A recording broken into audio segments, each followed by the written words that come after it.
For the first 72 hours, the investigation into Nancy Guthrie's disappearance followed a familiar script: an elderly woman, living alone in the quiet foothills north of Tucson, a masked figure caught on a doorbell camera in the dead of night, a disabled security device, blood at the front door, and then ransom demands, sent not to the family, but directly to newsrooms across the country, requesting millions in cryptocurrency. To the public, the shape of the crime seemed obvious. This was a kidnapping, targeted, calculated, driven by money. But inside the Pima County Sheriff's Department and the FBI field office now embedded in the case, a different conversation was taking shape. One that had less to do with ransom logistics and far more to do with behavior. Because the deeper investigators looked into the sequence of events from the early morning hours of February 1st, 2025, the less the evidence supported the story the public had already accepted. The ransom emails didn't follow established negotiation patterns. The intruder's movements inside the home didn't align with a rapid extraction. And the 41 minutes between the doorbell camera going dark and Nancy's pacemaker losing its signal to her phone, that window of time became the single most scrutinized detail in the entire investigation. 41 minutes. Not the kind of gap you'd expect from someone in a hurry. Not the behavior of a professional team executing a rehearsed plan. Something else was happening inside that house. Something slower, more deliberate, and far harder to explain. As weeks passed and the Guthrie family took the extraordinary step of posting a $1 million reward, the tip lines didn't just open, they flooded. Over 1,500 new leads arrived in the first 12 hours alone. Some were credible, many were not. And with every new piece of information came a deeper, more uncomfortable realization. This case was not what it appeared to be. What began as a headline about a high-profile abduction had quietly evolved into something investigators were far less comfortable discussing publicly: a case built on contradictions, behavioral anomalies, and a growing suspicion that the crime scene itself may have been deliberately arranged. This is the story behind the investigation, the fractures no one saw coming, and the questions that still don't have answers. To understand why investigators began questioning the kidnapping narrative, you have to understand what 41 minutes means in the context of an abduction. In most targeted kidnappings, particularly those motivated by ransom speed, is everything. The objective is extraction. Get in, secure the victim, get out. Every additional second inside a location increases the risk of detection, witness contact, or alarm activation. FBI case studies on domestic ransom kidnappings consistently show that the window between entry and departure rarely exceeds 10 to 15 minutes. The longer someone stays, the more likely the motive extends beyond simple financial gain. So when digital forensics confirmed that the doorbell camera at Nancy Guthrie's Catalina Foothills home was disabled at 1:47 a.m. on February 1st, and that her pacemaker application lost its Bluetooth connection to her phone at 2:28 a.m., the math created an immediate problem for the abduction theory. 41 minutes. That's not a smash and grab.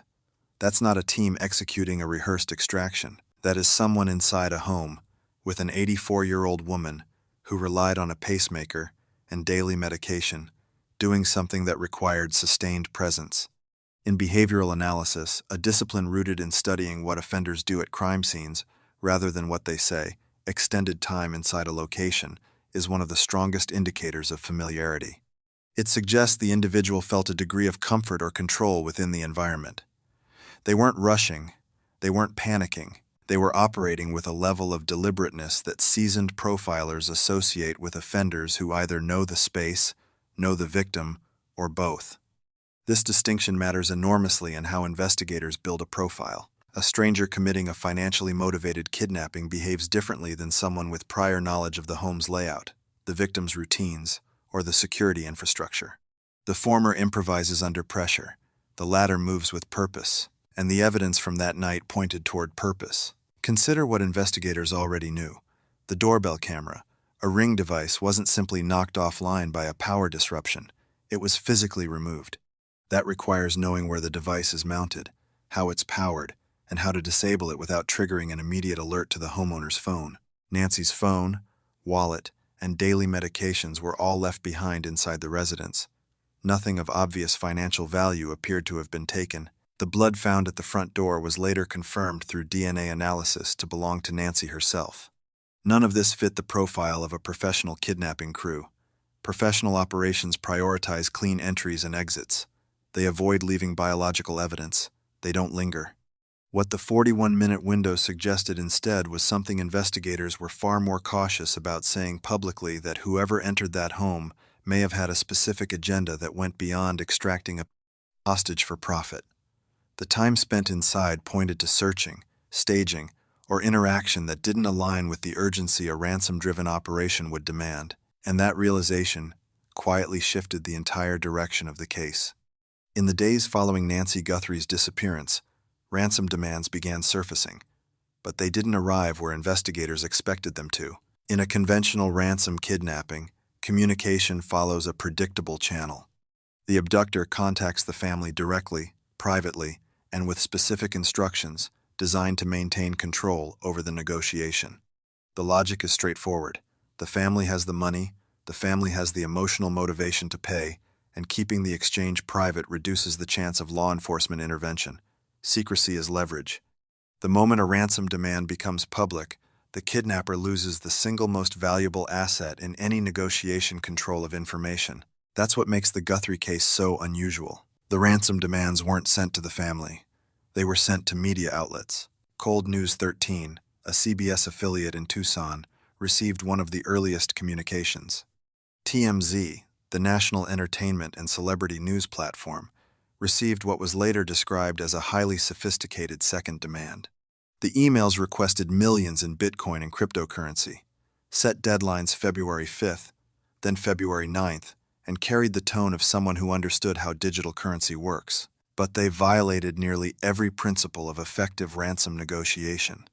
Within the field of criminal profiling, the decision to route demands through the press rather than the victim's family is considered a significant behavioral marker.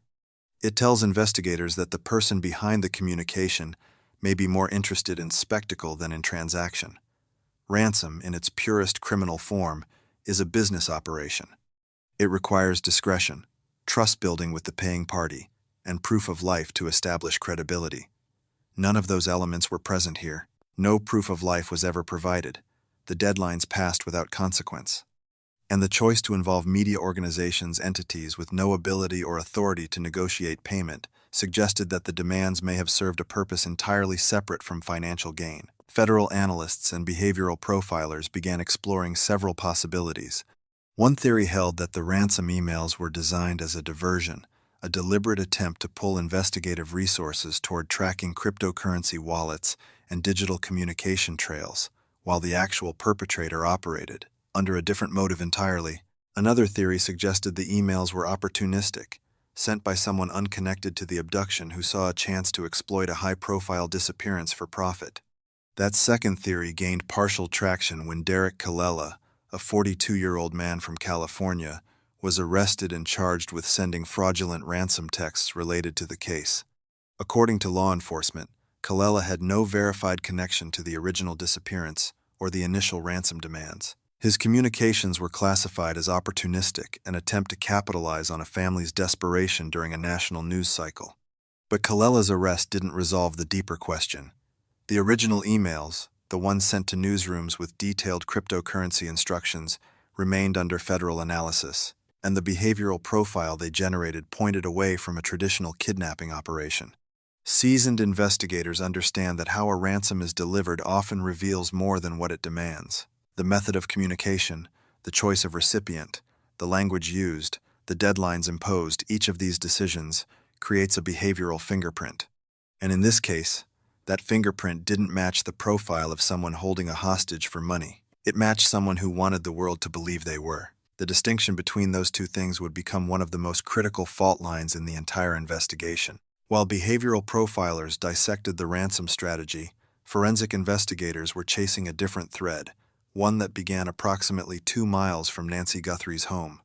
A pair of gloves, recovered from a location investigators have not publicly specified beyond that approximate distance, yielded what should have been the case's most significant breakthrough.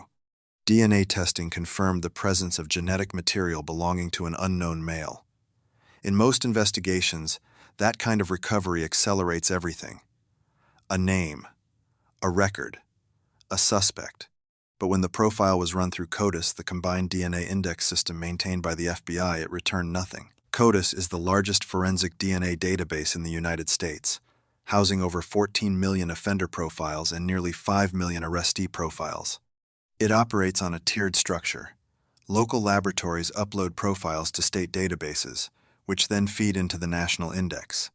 When a crime scene sample is entered, the system searches for matches across all three levels. A hit can link an unknown suspect to a prior conviction, an unrelated crime scene, or even a missing persons case. But CODIS only works if the person's DNA is already in the system, and whoever left their genetic material on those gloves had never been arrested, convicted, or otherwise entered into any participating database. In investigative terms, the suspect was a genetic ghost present in the evidence, absent from every record. That absence told investigators something important. This individual had no prior criminal history significant enough to trigger a DNA collection. In most states, including Arizona, DNA is collected upon felony arrest. The fact that this profile generated no match meant the person behind it had either never been arrested for a qualifying offense or had never been arrested at all. The complications didn't end there. Evidence from the crime scene was sent to a forensic laboratory in Florida for advanced processing, but analysts encountered a problem that plagues investigations far more often than the public realizes: mixed DNA.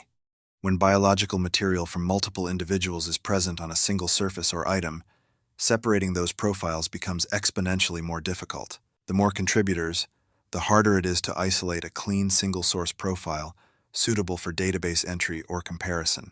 According to information that emerged during the investigation, at least one partial profile recovered from the evidence could not be entered into CODIS at all. The sample didn't meet the threshold requirements for the number of genetic markers needed to generate a searchable profile.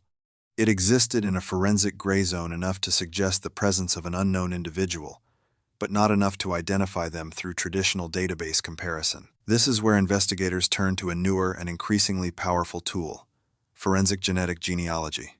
Unlike CODIS, which relies on exact matches within a law enforcement database, genetic genealogy works by uploading DNA profiles to public or consumer genealogy platforms and searching for partial matches among relatives. It's the same methodology that identified the Golden State Killer in 2018 and has since resolved hundreds of cold cases across the country. Pursuing genetic genealogy in the Guthrie case signaled two things. First, that investigators believed the DNA from the gloves was credible enough to warrant the resource-intensive process. And second, that traditional identification methods had reached a dead end. The answer, if it existed in the genetic record, would have to come through family trees, not criminal databases. When the FBI released surveillance footage on February 10th showing a masked, armed individual outside Nancy Guthrie's home, the public saw a single moment: a grainy figure, layered in clothing, carrying a backpack, moving with apparent purpose in the early morning darkness. But investigators saw something else entirely. Through careful analysis of multiple surveillance sources in the Catalina foothills neighborhood doorbell cameras, residential security systems, traffic monitoring, a second image emerged. This one showed a figure matching the same general build and movement pattern near the property on what appeared to be a different day, and in this image, there was no backpack. The implication was immediate and deeply unsettling. If confirmed, it meant the individual had visited the property at least twice, once to observe and once to act. In investigative terminology, this is consistent with pre-operational surveillance, a hallmark of planned criminal activity in which the offender conducts reconnaissance of the target location before executing the crime. Pre-operational surveillance changes the profile of a case dramatically. It eliminates opportunism. It eliminates impulse. It tells investigators they are dealing with someone who studied the property, assessed its vulnerabilities, the camera placement, the entry points, the patterns of the occupant, and then returned with a plan. Geographic profiling, a discipline developed in the 1990s by criminologist Kim Rossmo, operates on the principle that an offender's spatial behavior reveals information about their anchor point, typically a home, workplace, or familiar location. When an offender visits a target site multiple times before committing a crime, the travel pattern between those visits can help narrow the geographic area where the individual likely resides or operates. The more data points investigators have: timestamps, routes, directional patterns, the tighter the radius becomes.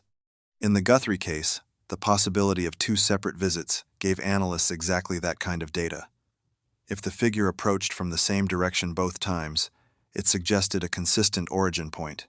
If the routes differed, it could indicate counter-surveillance awareness, someone deliberately varying their approach to avoid detection. Investigators also began scrutinizing physical details visible in the footage. Reports indicated that analysts were examining what appeared to be a holster on the figure's body, as well as a possible ring on one hand. These are the kinds of micro-details that can become critical in identification. A specific style of holster narrows the type of firearm carried, which narrows purchasing records. A ring, depending on its distinctiveness, could be recognizable to someone who knows the wearer personally. Then came another thread. A neighbor in the area reported seeing a suspicious man near the property approximately 2 weeks before Nancy's disappearance. The description and timing aligned with the theory that the individual had been surveilling the home well in advance of the night of February 1st. And with the possibility of pre-operational visits came another question investigators had to confront. Was this person working alone? The level of planning suggested by multiple visits, the physical removal of the doorbell camera, the extended time inside the home, and the subsequent ransom communications sent to media outlets taken together, these elements raise the possibility that more than one individual may have been involved, not necessarily inside the home that night, but in the broader architecture of the crime. Whether this was a solo operation or a coordinated effort remained one of the investigation's most closely guarded questions. By late February, the Guthrie family made a decision that would reshape the investigation's landscape overnight. On February 24th, the family publicly announced a $1 million reward for information leading to Nancy's safe return. It was one of the largest private rewards offered in a missing persons case in recent Arizona history. Within 12 hours, more than 1,500 new tips flooded the lines. The FBI, which had already posted its own reward, eventually totaling $202,500, when combined with funds through the 8/8 crime tip line, saw its intake systems pushed to capacity. The total number of tips received since the investigation began surpassed 20,000. On the surface, that volume sounds like progress. More information should mean more leads. More leads should mean faster resolution. But veteran investigators understand that the relationship between tip volume and case advancement is far more complicated, and in high-profile cases, it can actually become an obstacle. This is one of the least discussed challenges in major criminal investigations, the management problem. When a case generates national media attention and a 7-figure reward, the tip line doesn't just attract people with genuine information. It attracts people who believe they have information, people who want the reward, people responding to anxiety rather than evidence, and as the Colella arrest demonstrated, people willing to exploit the situation entirely. Sorting credible intelligence from noise requires a triage system. In multi-agency investigations like this one, led by the Pima County Sheriff's Department with embedded FBI support tips, are typically categorized by urgency, specificity, and corroborative potential. A tip that includes a name, a location, and a verifiable detail gets prioritized. A tip that says, "I think I saw someone who looked like that," goes into a secondary queue. The problem is that both types arrive in the same stream, at the same volume, and each one still requires human evaluation. The coordination between local and federal agencies added another layer of complexity. The Pima County Sheriff's Department maintained primary jurisdiction, but the FBI's involvement, driven by the potential federal kidnapping charges and the interstate nature of the ransom communications, meant that two separate institutional cultures, evidence protocols, and chain-of-command structures had to operate in parallel. In practice, interagency investigations require constant deconfliction, ensuring that one team's pursuit of a lead doesn't compromise another team's operation, that evidence handling meets both state and federal standards, and that public communications are unified. Not every lead that generated public attention proved productive. A search operation in Rio Rico, a community south of Tucson near the Mexican border, resulted in a man being detained and subsequently released. On February 14th, a search warrant was executed at a residence in the Catalina foothills area. 4 individuals were detained, questioned, and released without charges. Each of these moments generated headlines and speculation. None produced an arrest. The family, meanwhile, had been cleared early in the investigation. Savannah Guthrie, Nancy's daughter and a nationally recognized journalist, made public appeals while navigating the impossible intersection of private grief and public scrutiny. The family's decision to fund $1 million reward was not a gesture of desperation, it was a calculated escalation, designed to break through the noise and reach the one person, somewhere in that ocean of 20,000 tips, who actually knew something. Whether that person had come forward yet remained an open question. As of late February 2025, Nancy Guthrie has not been found. No suspect has been publicly identified. No arrest has been made. Investigators returned to the Catalina Foothills residence on February 25th, nearly 4 weeks after the disappearance, suggesting that the home itself continues to hold evidentiary significance. The DNA recovered from the gloves remains in processing through forensic genetic genealogy channels. The mixed samples sent to the Florida laboratory are still being analyzed, though the limitations of partial profiles have already narrowed what those results can deliver through traditional database systems. The masked figure captured on surveillance footage has not been identified. The original ransom emails remain under federal analysis, and the behavioral profile that has emerged, an individual who likely conducted pre-operational surveillance, spent an extended period inside the home, and may not have acted alone, has not yet been matched to a known suspect. The combined reward stands at over $1.2 million. The FBI tip line remains active. The 88 crime line continues to accept anonymous information. And somewhere within the more than 20,000 tips already submitted, there may be a detail that hasn't yet been connected to the right question. This is the nature of an investigation at this stage, not stalled, but suspended between evidence and identification. The science is working. The genealogy is processing. The behavioral analysis has narrowed the profile, but the distance between a profile and a name can be measured in weeks, months, or sometimes years. What remains clear is that this case did not follow the script the public expected. It was not a straightforward kidnapping. The ransom may not have been genuine. The intruder's behavior inside the home defied the patterns of a financially motivated abduction. And the 41 minutes between a disabled camera and a disconnected pacemaker still hold answers that no one outside the investigation has been able to fully explain. If you have information related to the disappearance of Nancy Guthrie, contact the FBI or the Pima County Sheriff's Department. Even details that seem minor, a vehicle, a conversation, a person who wasn't where they should have been, can become the piece that completes a picture investigators have been building for weeks. And if this case has shown anything, it's that the most important answers don't always come from the loudest voices.